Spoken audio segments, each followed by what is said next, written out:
Ibn al-Qayyim, qu'Allah lui fasse miséricorde, dit que le mot tristesse ne figure pas dans le Coran, si ce n'est dans une forme d'interdiction ou pour le contrecarrer. Et la raison en est qu'il n'y a aucun avantage d'avoir de la tristesse dans le cœur.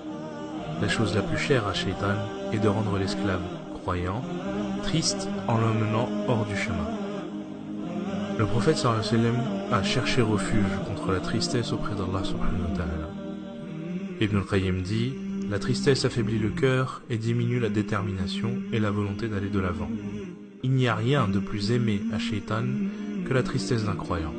Pour cette raison, soyez heureux, optimistes et pensez en bien d'Allah. Ayez confiance en ce qu'Allah subhanahu wa ta'ala est capable de faire et dépendez de lui. Vous trouverez le bonheur et le plaisir dans toutes les situations. Ibn al-Qayyim dit: ne gâchez pas votre bonheur avec le sentiment d'inquiétude et ne ruinez pas votre esprit avec le pessimisme. Ne gâchez pas votre succès avec la tromperie et ne ruinez pas l'optimisme des autres en le mettant à mal.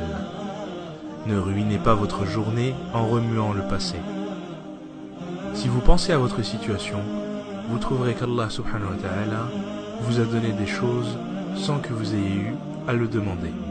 Donc, placez votre confiance en Allah subhanahu wa ta'ala et prenez conscience que tout ce qu'il vous a octroyé ne constitue que des choses qui sont bonnes pour vous.